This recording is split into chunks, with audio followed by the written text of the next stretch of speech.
Hi, I'm Alexander Shin, and this is the story of how I turned from a worthless stepdaughter into the owner of one of the largest luxury hotel chains in Asia. Sometimes the people closest to you can be the ones who underestimate you the most, but success is the sweetest revenge. I was 16 when my father married Victoria Wang, heir to the prestigious Wang Hotel Group. From day one, she made it clear that I wasn't part of her legacy. Her daughter, Isabella, who was my age, treated me like a servant rather than a stepsister.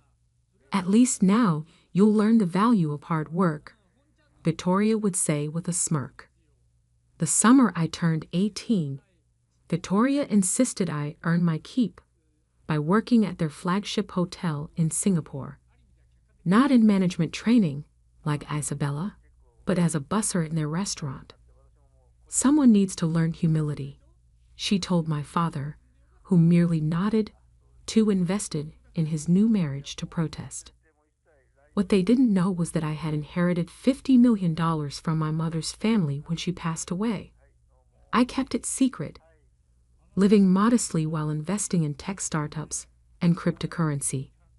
By day, I cleared tables and endured Isabella's taunts. By night, I was building an empire. Look at her, Isabella would snicker to her friends over breakfast. Can't even afford designer clothes while working at our hotel. I'd smile quietly, remembering my latest investment that had just tripled in value. The Wang Hotel Group had been struggling for years, stuck in old-fashioned luxury, while newer chains innovated. I watched silently as Victoria and Isabella ignored customer complaints, dismissed staff suggestions, and refused to modernize their operations. Every mistake they made, I documented.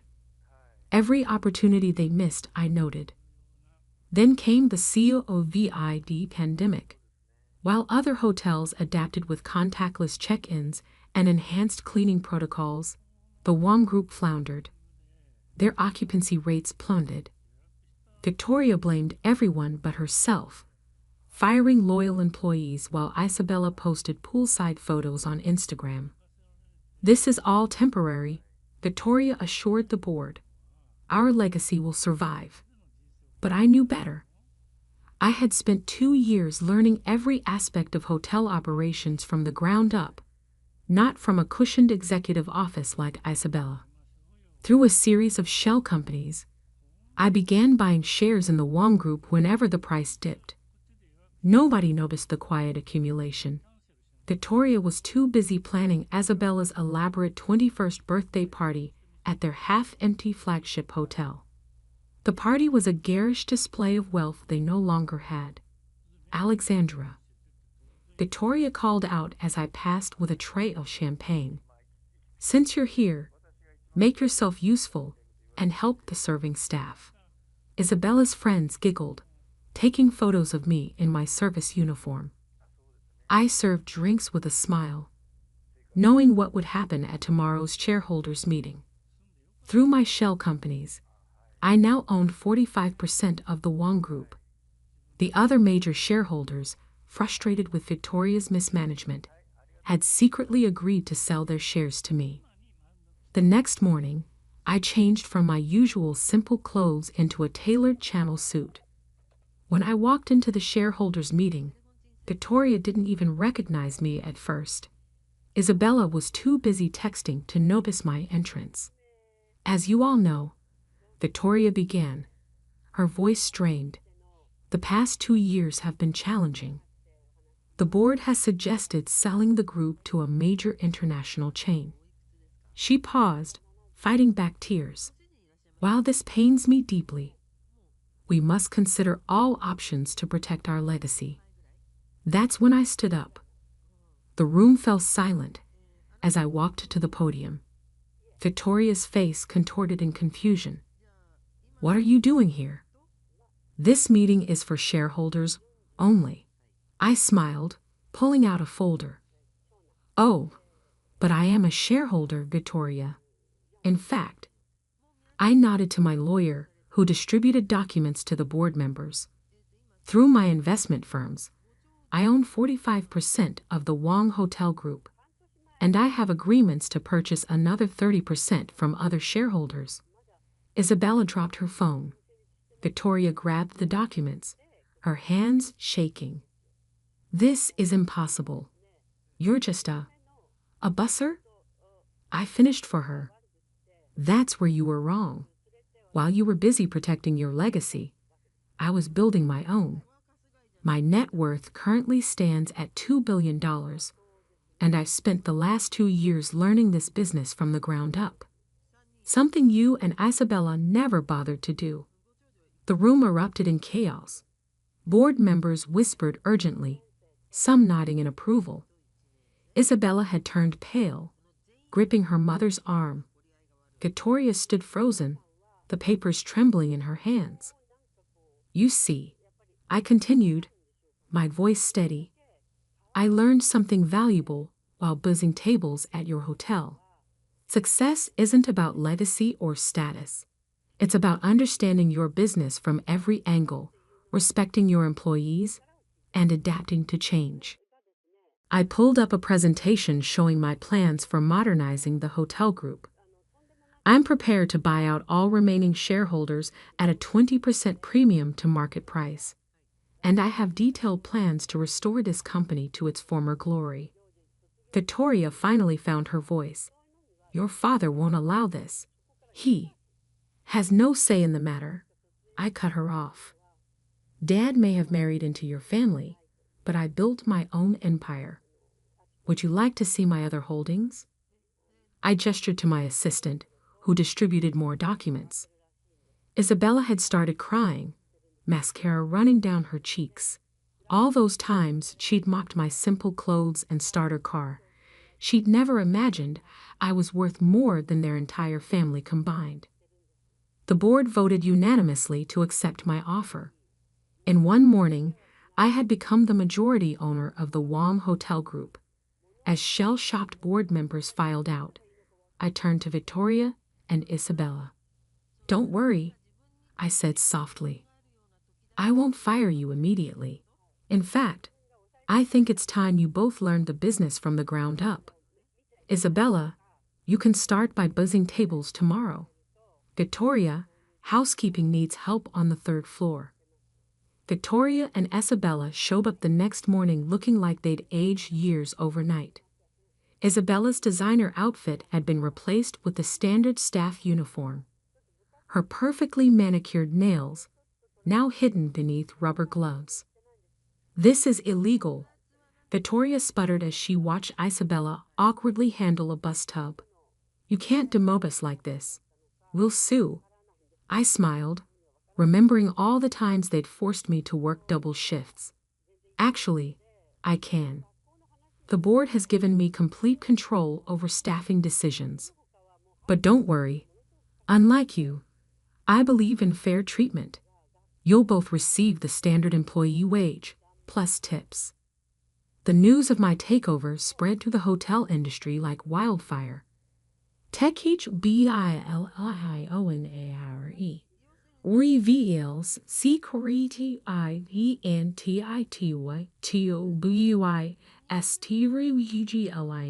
hotel chain.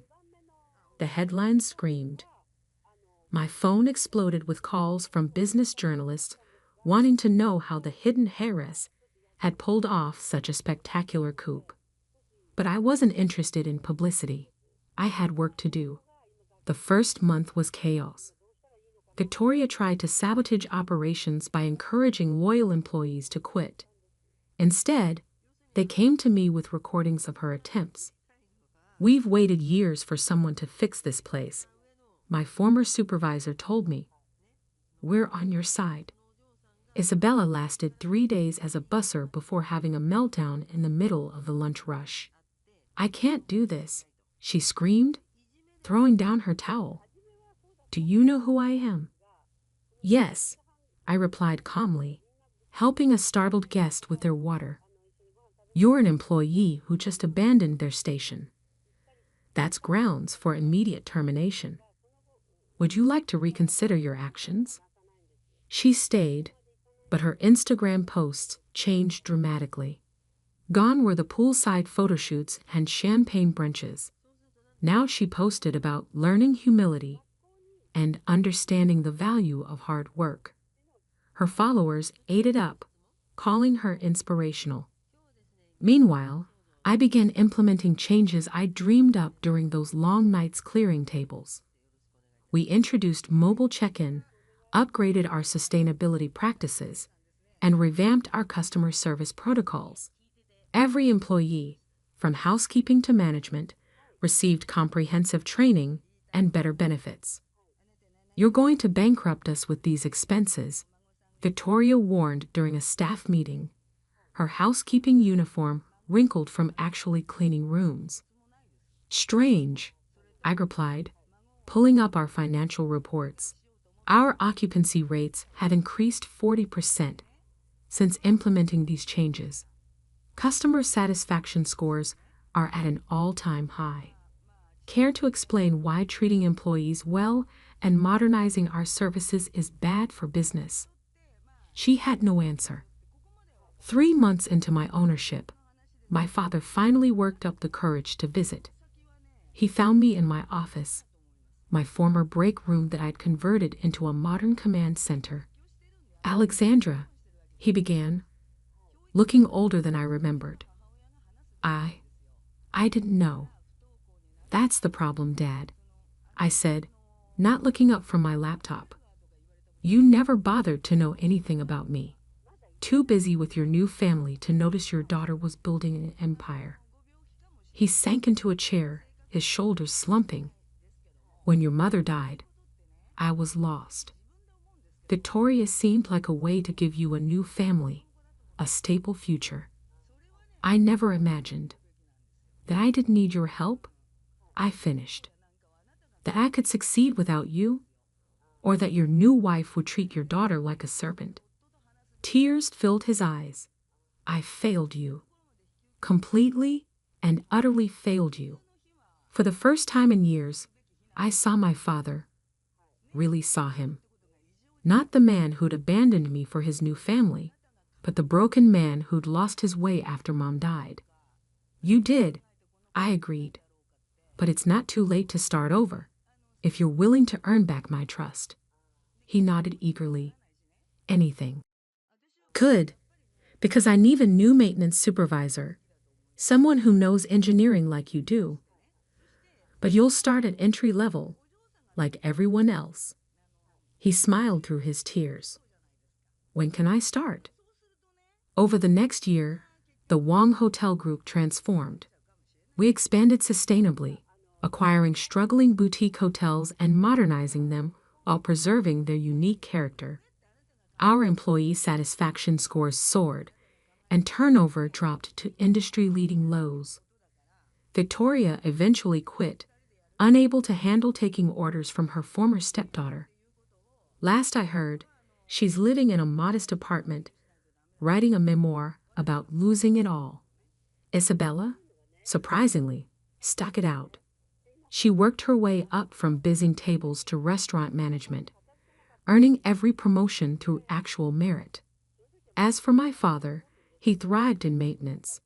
The staff loved him, and he seemed happier with a wrench in his hand than he ever had in a business suit. We started having weekly lunches, rebuilding our relationship one conversation at a time. One evening, as I was leaving the office, I found Isabella waiting by my car. "I never thanked you," she said quietly. "For what?" "For showing me what real strength looks like. I was so obsessed with status and image that I never learned what matters. You could have fired us all, but instead, you taught us." I studied my stepsister, seeing her clearly for the first time. The entitled princess was gone, replaced by someone who finally understood the value of hard work. "We're opening a new property in Bali," I said. "They need an experienced restaurant manager. Interested?" Her eyes widened. "Really? After everything?" "Everyone deserves a second chance, even spoiled stepsisters." She laughed. then grew serious. Can I ask you something? All those days you spent busying tables, dealing with our abuse. How did you stay so calm? I smiled, remembering those long days and longer nights. Because I knew something you didn't. Success isn't about being born into the right family or having the right name. It's about working smart, staying humble, and never letting anyone else define your worth. Today, the Wang Hotel Group is worth 5 times what it was when I bought it. Our properties consistently rank among the world's best, known for both luxury and conscience. Dad runs our maintenance training program, teaching new hires the value of doing things right. Isabella has turned our Bali property into a destination restaurant scene. Sometimes, during quiet moments, I visit our flagship hotel's restaurant. I watch the busy staff clearing tables and serving guests, remembering my own days doing the same work. Occasionally, new employees ask why the CEO insists on having lunch in the staff room instead of the executive dining room. Because, I tell them, the best view of a business isn't from the top, it's from the ground floor. Last week, I received an invitation to speak at business school about my journey from busser to billionaire. The event will be held at our flagship hotel. Victoria has requested a ticket to attend. I approved her request and added a note.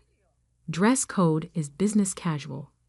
But don't worry, if you can't afford designer clothes, we provide uniforms. After all, success isn't just about making money. Sometimes, it's about teaching the people who once looked down on you to look up, way up. I stood in the lobby of my boutique hotel, the Heathbrook, reading the email that would change everything. My hands were shaking so badly I almost dropped my phone. Dear Ms. Alexandra Bennett, on behalf of the British royal family, I am inquiring about booking your entire property for a month-long stay. I had to sit down. Meanwhile, across town, my brother James was probably putting the final touches on his presentation for our family reunion. The one my parents had insisted on hosting at his proper luxury hotel instead of my quaint little bed and breakfast. I'm Alex Bennett, and this is how my family's snobbishness about my hotel backfired spectacularly. 2 weeks earlier, I'd sat at my parents' dining table, listening to them gush about James's latest expansion of the Grand Bennett Hotel. 30 stories of pure luxury, my mother bragged, waving her wine glass. James really understands what sophisticated travelers want.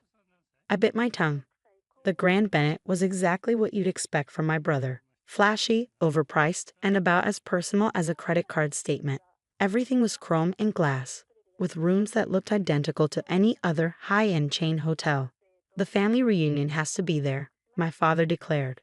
300 relatives coming from all over the world. We need to show them how successful the Bennett Hotel legacy has become. I cleared my throat. The Heathbrook could host it. We have enough rooms, and our chef. Oh, sweetie, my mother cut in with that patronizing smile I knew too well. Your little place is charming. But this is a major family event. We need something more substantial. The Heathbrook is substantial, I protested. We have 25 unique suites, a Michelin-starred restaurant, and 25 rooms? James laughed, walking in late as usual. That's not a hotel, that's a large house. The Grand Bennett has 300 rooms. That's what a real hotel looks like. I gripped my water glass tighter. What they didn't know, what none of them had bothered to find out, was that my little place had just been named one of the top 10 boutique hotels in England by Travel and Leisure. The Heathbrook wasn't just a hotel.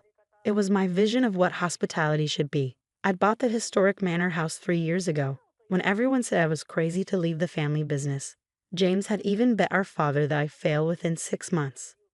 Instead, I transformed the 200-year-old estate into something unique. Each suite was individually designed, blending historic charm with modern luxury. Our restaurant didn't just serve food, it created experiences. Our gardens weren't just decorative. They supplied our kitchen with fresh ingredients. But to my family, success only counted if it came with a corporate logo and a massive scale. We've already decided, my father said firmly. The reunion will be at the Grand Bennett. James has arranged everything. I stood up, Tired of the conversation. Fine, let me know what days to block off. Actually, James smirked. Maybe you should keep your rooms available. For the relatives who can't afford our rates. I walked out without responding. They'd never understood why I'd struck out on my own instead of joining the family business. To them, hospitality was about numbers, room counts, occupancy rates, profit margins. To me, it was about creating something special. Back at the Heathbrook, I threw myself into work. We were preparing for our busiest season, and I had a new chef to train, gardens to oversee, and 1,000 details that needed my attention. That's when the first hint of something interesting arrived. Ms. Bennett, my front desk manager, Sophie, called me over one morning. There's a gentleman here asking very specific questions about our security capabilities and private entrance options. He says he's doing a preliminary site survey. I looked up to see a perfectly groomed man in an impeccable suit studying our lobby with intense focus. Good morning. I approached him. I'm Alexander Bennett, the owner. How can I help you? He turned, assessing me with practiced efficiency. Richard Morton, Royal Protection Group. We're evaluating potential properties for an upcoming extended stay. Your hotel has been recommended. My heart skipped a beat. The Royal Protection Group handled security for the British royal family. Of course, I said calmly, though my pulse was racing. Would you like a tour? The next 2 hours were surreal. Mr. Morton examined everything: security systems, kitchen facilities, staff quarters, emergency protocols. He seemed particularly impressed by our private gardens and the separate entrance that had once been the manor's carriage house. Very promising, he murmured, making notes. The size is actually perfect. Large enough to accommodate the entire party, small enough to secure effectively, and the privacy. He glanced around the walled gardens. Excellent. He left with a stack of documentation about our facilities. I tried not to get my hopes up, but 2 days later, another team arrived. This time they inspected every room, tested all our communication systems, and interviewed my key staff members. Then came the email. I read it 3 times to be sure. The royal family wanted to book the entire hotel, all 25 suites, the restaurant, the gardens, everything for a full month. My phone buzzed. It was James. Hey sis, about the family reunion. We're thinking of putting all the second cousins in our budget wing. The ones from Ohio who probably won't appreciate the premium suites anyway. I looked at the royal booking request again and smiled. Actually, James, I won't be able to help with the overflow. We're fully booked that month. What? All 25 whole rooms. He laughed. What, did you get a bus tour or something? Something like that, I said. Good luck with the reunion. I hung up and looked around my lobby, my beautiful, historic, perfectly sized lobby. In a few weeks, it would welcome actual royalty. But for now, I had work to do. My phone kept buzzing with messages from James, each one more condescending than the last. A full booking. Sure you didn't add wrong. Must be nice having so few rooms to manage. Dad says you're just trying to avoid helping with the reunion. I ignored them all. Let them think what they wanted. Sometimes the best revenge is simply waiting for the perfect moment to reveal the truth. And that moment was coming sooner than they knew. The news broke on a Tuesday morning. British royal family chooses historic Heathbrook Hotel for extended summer stay. The headlines read. My phone exploded with notifications. Journalists requesting comments, industry colleagues offering congratulations, and of course, my family's messages. The first call came from James, his voice tight with disbelief. Is this some kind of joke? No joke, I replied calmly, watching my staff prepare for our final security inspection. The royal family will be occupying the Heathbrook for the entire month of July. But that's when the family reunion is scheduled. Oh dear, I said, not even trying to hide my satisfaction. How unfortunate. My parents arrived at the Heathbrook 20 minutes later, still dressed for their regular Tuesday tennis match. They stood in my lobby, looking around as if seeing it for the first time. Alexandra, my father said, using my full name like he always did when trying to exert authority. Why didn't you tell us about this? Like you told me about choosing James's hotel for the reunion, I countered. Besides, I was under a strict confidentiality agreement. My mother ran her finger along the pristine mahogany table, finding not a speck of dust.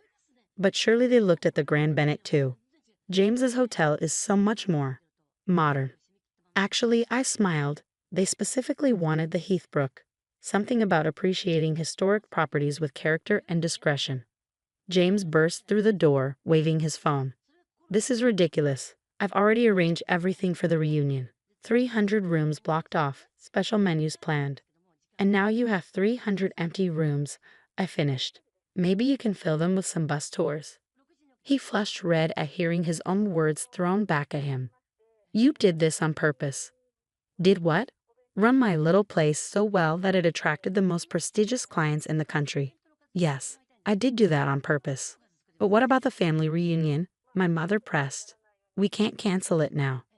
I sat down at my antique reception desk, enjoying this moment perhaps more than I should have. Well, you have two options. You can either reschedule, or, I pause for effect, you can hold it at the Grand Bennett, knowing that while all our relatives are there, I'll be here, hosting the royal family. The silence that followed was delicious. Richard Morton chose that moment to arrive with his final security team. He nodded at me professionally. Miss Bennett, we're ready for the last walkthrough. Oh, and Her Royal Highness wanted me to personally commend you on your discretion regarding the booking. She was most impressed that nothing leaked to the press until the official announcement. My family stood there, open-mouthed, as I walked away with the royal security team. Through the lobby's security cameras, I watched their expressions change from shock to dawning realization. The next few weeks were a whirlwind of preparation, while James struggled to explain to our relatives why they needed to reschedule the reunion. I oversaw every detail of the royal visit preparations.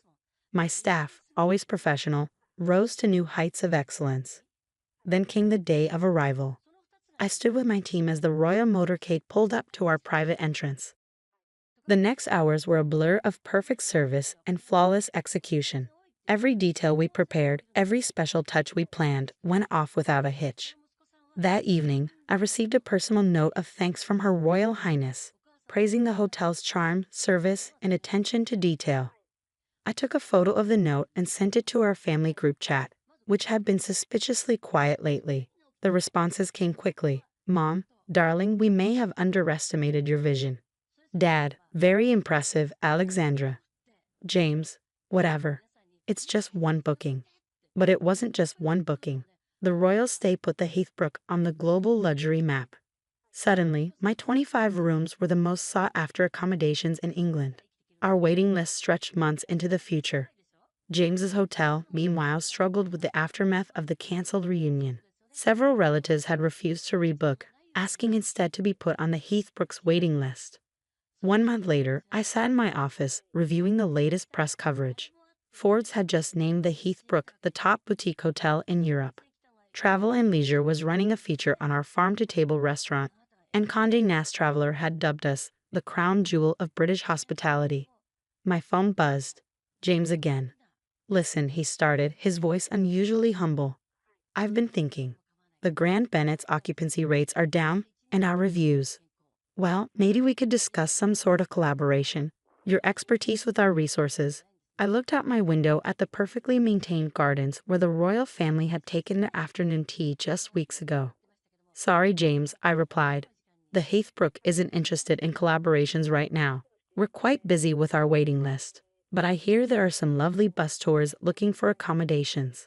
After hanging up, I walked through my hotel, my successful, prestigious 25-room hotel. Every suite was full, every guest was happy, and every staff member knew they were part of something special. My parents had finally stopped suggesting I join the family business. James had stopped making jokes about my little place. And our relatives? They'd rescheduled the reunion at the Heathbrook. Unfortunately, we were fully booked through the next 2 years. Sometimes success isn't about size or flash. Sometimes it's about creating something genuine and unique, something that even royalty can appreciate. And sometimes, the best revenge is simply letting your excellence speak for itself. That evening, as I checked in a famous film director who'd waited 3 months for a reservation, I received one final text from James. Okay, I admit it. You won. I smiled, thinking of the royal family's confirmed booking for next summer, the waiting list of celebrities and dignitaries, and the growing empire I'd built with just 25 perfect rooms. No, James, I typed back. I didn't win. I just built something better. Because sometimes the smallest places can make the biggest statements. And sometimes a little bed and breakfast can outshine the grandest luxury hotel, especially when it has a royal seal of approval. I never planned on buying Morrison Industries. But standing in the corner of my parents' lavishly decorated living room during their annual Christmas party, watching them parade my sister Lauren's latest promotion while treating me like invisible wallpaper, something inside me finally snapped. "Did you hear about Lauren's new position?" My mother gushed to anyone within earshot, champagne glass swaying dangerously in her manicured hand. "Senior Vice President of Operations at Morrison. And she's only 32. I sipped my water quietly, trying to blend into the expensive curtains. At 30, I was the family disappointment, or so they thought. My carefully crafted failure was actually part of a plan years in the making, but they'd never bothered to look beneath the surface. "Oh, and there's Olivia." My mother's voice dropped to a stage whisper as she noticed me. "She's still doing that. What was it again, dear?" "Data entry. Investment analysis, Mom," I corrected softly, though I knew it wouldn't matter. She'd already turned away, drawn to Lauren's latest story about her corner office view. My father appeared beside me, his disapproval radiating like a physical force. "You know, there's still an entry-level position open in accounting at Morrison. Even the janitors there make more than you do at that small firm of yours." I thought about my small firm, Phoenix Capital, the private equity company I'd built from scratch over the past 5 years. The same company that now controlled nearly 30% of Morrison Industries through shell corporations and quiet acquisitions. My parents had no idea that their precious Morrison Industries was already dancing in my palm. "I'm comfortable where I am, Dad," I replied, watching his face darken at what he perceived as my lack of ambition. "Comfortable?" He scoffed. "You live in a one-bedroom apartment while your sister has a penthouse. You drive a used Honda while she has a Mercedes. You're such a disappointment, Olivia. Your mother and I gave you every opportunity and you threw it all away." "Every opportunity?" I suppressed a bitter laugh. They'd emptied my college fund to pay for Lauren's MBA, telling me to take out loans because Lauren shows more promise. They'd given her the down payment for her first house while I lived on ramen noodles, building my company night after night. "At least the janitor at Morrison has benefits," my mother chimed in, rejoining our conversation at the worst possible moment. "Really, Olivia, it's embarrassing. Everyone here has made something of themselves except you." I scanned the room full of Morrison executives and their families, all here because my father was the CFO. They had no idea that tomorrow morning Phoenix Capital would complete its final acquisition, taking majority control of Morrison Industries. No idea that the worthless daughter they dismissed for years was about to become everyone's boss. The party dragged on, each minute bringing fresh humiliation. Lauren's fiancé, Thomas, who also worked at Morrison as head of legal, couldn't resist adding his own jabs. "Hey Liv," he smirked, catching me alone by the dessert table. "Heard about another opening in the mailroom. Should I put in a good word for you?" I smiled politely. "No thanks, Thomas. I'm sure you'll be busy enough tomorrow." He had no idea that his merger proposal, the one he'd been bragging about for months, sat and signed on my desk at Phoenix Capital. As guests began to leave, my mother cornered me one final time. "Really, Olivia, this has gone on long enough. You're 30 years old. When are you going to do something worthwhile with your life?" I set down my glass and looked her directly in the eyes. "Actually, Mom, I have a pretty big day at work tomorrow." She waved her hand dismissively. "What, finally getting a promotion to senior data entry?" "Something like that," I replied quietly. "You should watch the morning news. Morrison Industries is making a big announcement." She rolled her eyes. "Oh please, I think we'd know if anything important was happening at Morrison. Your father is the CFO after all." If only they knew that my father's position as CFO was precisely why I'd kept my identity as Phoenix Capital's CEO a secret. The SEC tended to frown on that kind of family connection during takeovers. I left the party early, ignoring my mother's comments about my lack of social graces. In my car, I made one final call to my VP of Operations. "Everything set for tomorrow, James?" "All ready, Ms. Bennett. The board voted to approve the final acquisition an hour ago. You'll be introduced as the new CEO at the 9 a.m. meeting." I smiled, thinking of my father's mandatory 9 a.m. executive briefing. Perfect. Make sure all the papers are ready for me to sign first thing. That night, I barely slept, anticipating the morning's revelation. For 5 years, I'd worked in secret, building Phoenix Capital into a powerhouse while maintaining the appearance of a struggling analyst. I'd lived in a modest apartment, driven an old car and worn off-the-rack clothes, all while amassing the resources to take control of Morrison Industries. Tomorrow, every person who'd laughed at me, dismissed me, or called me worthless would discover exactly who they'd been underestimating. As I finally drifted off to sleep, I smiled, thinking of my mother's words. Even the janitor makes more than you. By this time tomorrow, I wouldn't just make more than the janitor. I'd be signing everyone's paychecks, including my father's. The next morning, I woke before dawn and stood before my closet, pushing aside the modest clothes I'd worn to maintain my cover. Hidden in the back was a garment bag containing an impeccably tailored Chanel suit, one that cost more than my struggling persona would make in 3 months. Today I would finally dress the part of who I really was. I arrived at Morrison Industries headquarters at 8:30 a.m., letting muscle memory guide me through the familiar lobby. I'd spent countless hours here over the years, carefully observing operations while everyone assumed I was just visiting my father or sister. Now I owned every inch of this building. "Good morning, Miss Bennett." James, my VP of operations, greeted me at the private elevator, the same one my father used every morning. "The board is assembled in the main conference room. Your family just arrived." I smiled, thinking of how many times I'd been told I wasn't good enough to step foot in that conference room. "And the papers? All ready for your signature, Sio." The elevator doors opened directly into the executive floor. Through the glass walls, I could see the conference room packed with familiar faces, board members, executives, and of course my family. My father sat in his usual seat, checking his watch impatiently. Lauren perched beside him, whispering something to Thomas. My mother had apparently decided to attend as well, probably expecting to celebrate another of Lauren's achievements. "It's time," James murmured. I took a deep breath and strode toward the conference room doors. The security guard, who just yesterday would have stopped me, jumped to attention and opened them wide. "Ladies and gentlemen," the board chairman's voice cut through the quiet chatter. "I'd like to introduce the CEO of Phoenix Capital and the new majority owner of Morrison Industries, Miss Olivia Bennett." The silence was absolute. I walked to the head of the table, heels clicking against marble floors, and took my seat. The confusion on the faces around me slowly transformed into shock as recognition dawned. My father's coffee cup clattered against its saucer. Lauren's perfectly glossed mouth hung open. Thomas looked like he might faint. But it was my mother's expression that I'll remember forever. Pure disbelief mixed with the dawning realization that she'd spent years dismissing her daughter's actual success. This must be a joke," my father finally sputtered. "Olivia works as a data analyst at some small investment firm." I smiled, sliding a folder across the table to him. "Actually, Dad, I own that small firm. Phoenix Capital currently controls 57% of Morrison Industries shares, making us the majority shareholder. As of this morning, I'm your new CEO." Lauren found her voice next. But that's impossible. Phoenix Capital is worth billions. 4.6 billion to be exact," I replied calmly. "Though I suppose that still puts me behind the janitor in terms of benefits, right, Mom?" My mother's face had gone from red to white to slightly green.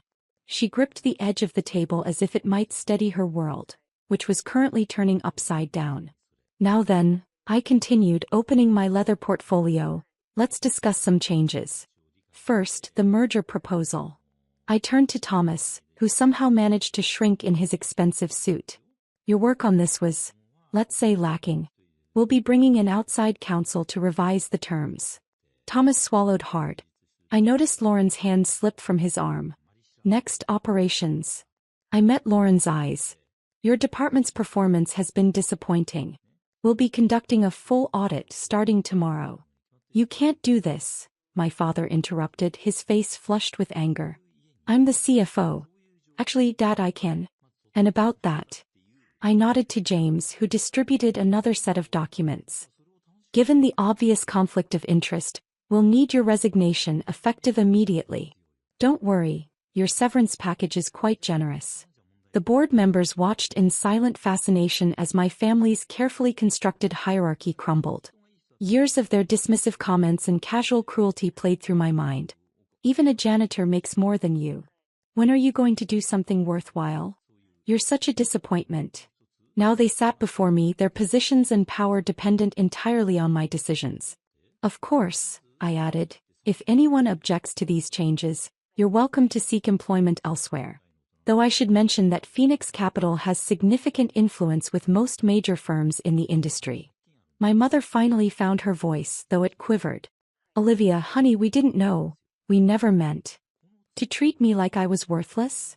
I finished for her. To spend years mocking my career while I was building an empire? To use every family gathering as an opportunity to remind me of my failures. We were just trying to motivate you, my father protested weakly. Well, congratulations, I replied. It worked. You motivated me to succeed beyond your wildest expectations. And now here we are. I stood, smoothing my Chanel suit. This meeting is adjourned. James will distribute the new organizational charts this afternoon. I suggest everyone review them carefully. Your future positions, if you still have them, will be detailed there. As people filed out, my family remained frozen in their seats, still struggling to process the morning's revelations. Lauren looked like she might cry, her mascara already smudging at the corners. Oh, and Mom. I paused at the door. About what you said last night, you were right. I did get a promotion today. I trust this position is worthwhile enough for you. The aftermath was exactly what you'd expect. Lauren quit before I could fire her, dragging Thomas with her to some mid-level firm where they quickly discovered their talents were far less impressive without family connections to smooth their way. My father's resignation made headlines in the financial papers, though I allowed him to call it a retirement to save face.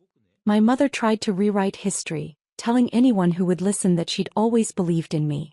I just knew Olivia would do great things, she'd gush at social events. A mother can sense these things. I let her maintain the illusion. After all, I had what I wanted, success on my own terms without their help or approval. 3 months later, I hosted my own Christmas party in my penthouse apartment, the one I'd owned for years but never revealed.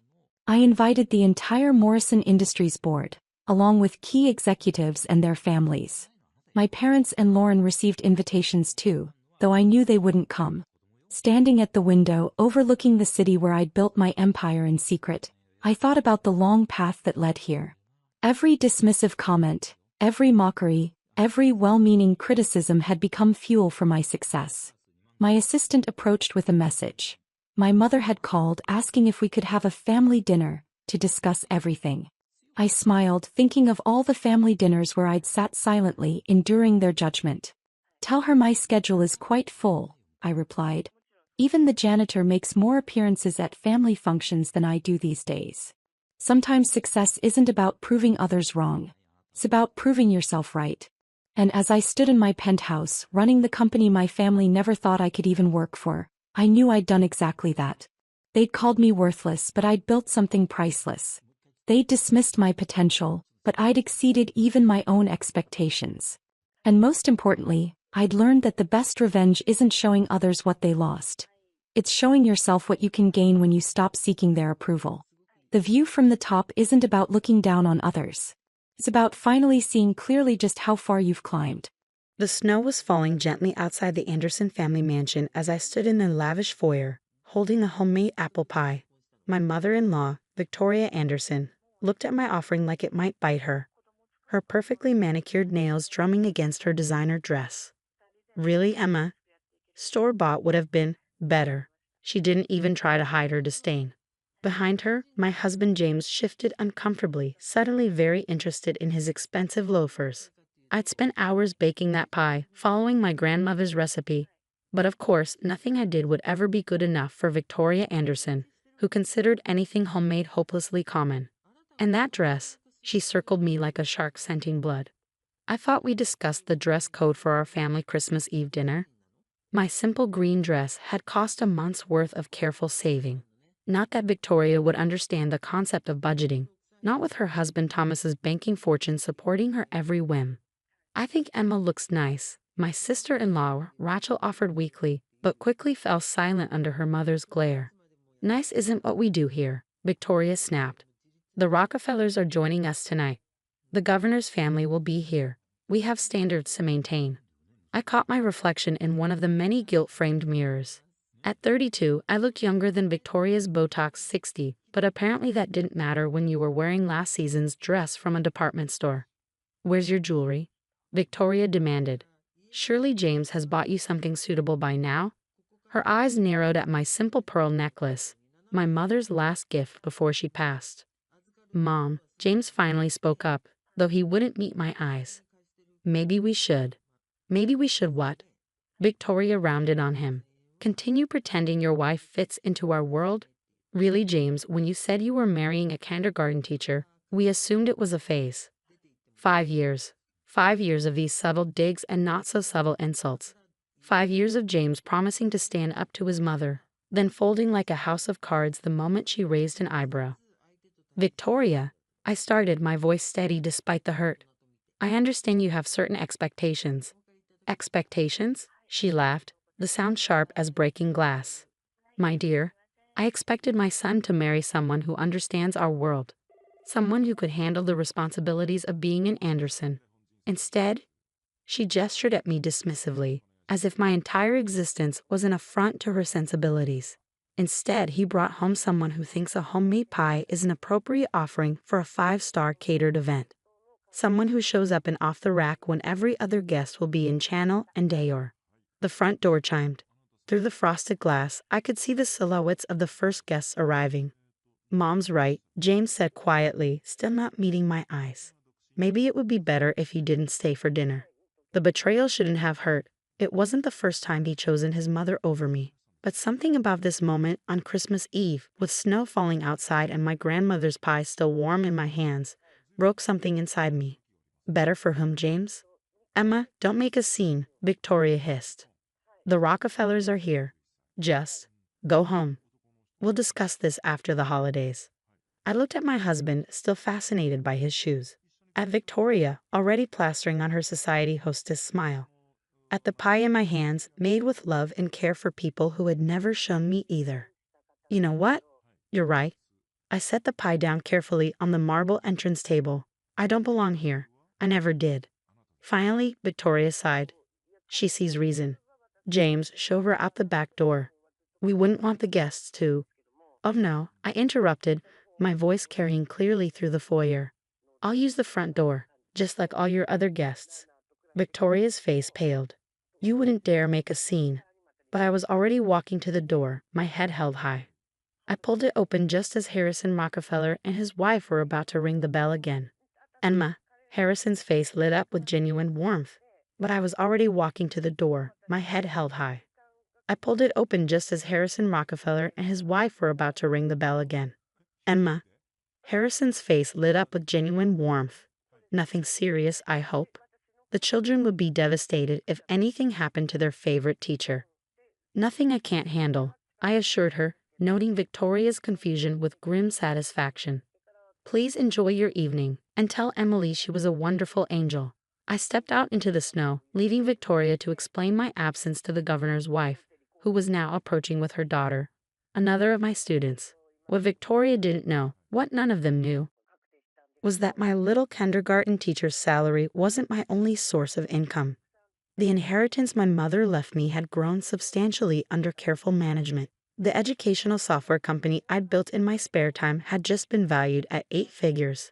And the Anderson family mansion, the one Victoria loved to lord over everyone, it was about to go up for auction, thanks to some bad investments Thomas had made. Investments I knew about because I sat on the board of the bank that held their mortgage, anonymously, of course. As I drove home through the snowy streets, my phone buzzed with text after text from James. "Mom didn't mean it. Come back. We can talk about this tomorrow." I didn't respond. Instead, I called my financial advisor. "John, remember that property we discussed? I think I'm ready to make a move on it." Because Victoria was right about one thing. I didn't belong in their world. I was about to own it. 2 months after that Christmas Eve disaster, I sat in my lawyer's office, reviewing the final paperwork for the auction. Thomas Anderson's financial house of cards had collapsed spectacularly, taking the family's carefully curated image down with it. "The auction is tomorrow," Michael, my lawyer, confirmed. "And you're sure you want to do this? It's significantly above market value." I smiled, thinking of Victoria's face when she'd been forced to tell her society friends they were losing the mansion. Oh, I'm sure. Have you arranged everything exactly as I specified? Yes, the bid will be made through Shell Corporation Bida, completely untraceable to you. And the terms of purchase are non-negotiable. I finished. My phone buzzed, another text from James. Please talk to me. Mom's a wreck. Dad's not sleeping. We can work this out. I added it to the folder of unanswered messages. In the 2 months since Christmas Eve, James had cycled through anger, pleading, and now desperation. Victoria had even tried visiting my classroom, only to be stopped by security. Apparently, being in Anderson didn't grant automatic access to one of the city's most exclusive private schools. Did you know, I mentioned to Michael that Victoria once told me teaching was a quaint hobby for women who couldn't do better. She never bothered to learn that half her social circle sends their children to my school. The auction itself was deliciously anticlimactic. I wasn't even there. My proxy handled everything while I taught my kindergarten class about butterflies. But I heard later that Victoria had attended, expecting some society friend to swoop in and save their precious family home. Instead, an anonymous corporation had outbid everyone, offering cash with one unusual condition. The Andersons would have to be out in exactly 1 month. Emma. James cornered me outside my classroom a week later. He looked terrible, designer suit wrinkled, hair unkempt. Please, Mom's having a breakdown. This house has been in our family for generations. Really? I raised an eyebrow. Because I have the property records right here. I pulled out a folder. Your parents bought it 15 years ago from the Williams family, another acquisition for Victoria to brag about. His face fell. Even their family history was a carefully constructed lie. The new owners, he tried again, they won't even negotiate. Dad offered above their bid. With what money? I interrupted. The money he lost in bad investments, or the money your mother spent trying to maintain her image. The moving day dawned bright and clear. I'd arranged to be there, officially to ensure the transfer went smoothly. Victoria was supervising the movers, barking orders about her precious antiques while Thomas sat in his study, drinking at 10 in the morning. Careful with that, she snapped as movers carried out her favorite settee. It's worth more than you make in a year. Actually, I spoke up, checking my clipboard. According to the auction records, most of your furniture was rented. The settee goes back to Hampton Lux Rentals. Victoria whirled to face me. What are you doing here? Representing the new owners. I smiled pleasantly. We need to do a final walkthrough before you hand over the keys.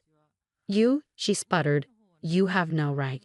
She has every right. James's sister Rachel appeared, looking exhausted. Emma's the new owner, isn't she? The silence was absolute. Even the movers stopped what they were doing. What? Victoria whispered. Rachel laughed bitterly. Oh, come on, Mother. The anonymous buyer? The 1 month deadline? The detailed knowledge of which furniture is actually yours? Who else would it be? I didn't confirm or deny, just kept checking items off my list. Impossible. Victoria shook her head. She's a kindergarten teacher. She makes nothing. Actually, Rachel continued, I did some research after Christmas. Emma's educational software company, it's worth millions. That little classroom you mocked, it's where half the city's elites send their children. And that homemade pie you rejected, the one she learned to make from her grandmother, Evelyn Montgomery. Victoria's face went white. The Montgomery family was old money, the kind of wealth that didn't need to show off. Your father, Rachel told me, he was Samuel Montgomery's son, wasn't he? The tech pioneer. I nodded, finally looking up from my clipboard. The same Samuel Montgomery who founded the bank that held your mortgage. Family connections are fascinating, aren't they? Victoria sank onto a bare stare, her designer dress crumpling. All this time, I agreed. You were so busy looking down on me, you never bothered to really look at all. By the way, the charity board you desperately wanted to join, I've sat on it for 3 years. They're the ones who recommended my school to the Rockefellers. James appeared in the doorway, face ashen. The house. You bought our house? Not exactly, I smiled. I bought my house. You're just the previous occupants who need to leave. Victoria found her voice. You did this for revenge. Because of Christmas. No, Victoria. I did this because it was a sound business investment. The fact that it makes you feel what you've made me feel for 5 years? That's just, what did you call it? A little hobby of mine. I walked through the house, now empty of their rented furniture and false pretenses. My heels clicked on the marble floors, floors that now belonged to me. Oh, I turned back. Don't worry about forwarding addresses. Any relevant documentation will go through your lawyers. Documentation. Thomas spoke for the first time, emerging from his study. Yes. The divorce papers, for one. James staggered. Divorce? Did you really think I'd stay after Christmas? After 5 years of watching you choose their approval over our marriage? Consider this my parting gift. A lesson about judging people by their appearance. Victoria tried one last time. The governor's wife, the Rockefellers, they'll never accept you after this. You mean like they didn't accept me at Emily Rockefeller's birthday last week? Or at the governor's education fundraiser? Face it, Victoria, you're the one who doesn't fit in anymore. I held out my hand. The keys, please. Hours later, after they'd all gone, Victoria to her sister's guest house, Thomas to a smaller condo, James to wherever failed husbands go, I stood in the empty foyer, the same foyer where, 2 months ago, they tried to make me feel small. My phone buzzed with a text from Rachel. For what it's worth, you were always too good for this family. I smiled, thinking of Victoria's face when she realized who really held the power. Of James finally understanding what he'd lost. Of Thomas learning that old money isn't always obvious money. The mansion would make a wonderful children's hospital wing. The paperwork for the donation was already being drawn up. The Elizabeth Montgomery Children's Center, named after my mother, would serve families regardless of their ability to pay. And the foyer where Victoria had rejected my homemade pie, it would become a welcoming area where no one would ever be made to feel less than worthy. Because sometimes the best revenge isn't just buying someone's house. It's turning their monument to exclusion into a sanctuary of inclusion. As for me, I still teach kindergarten, still drive my comfortable car, still bake pies from my grandmother's recipe. But now when the society pages mention the Anderson family's fall from grace, they also whisper about the quiet teacher who taught them the most valuable lesson of all.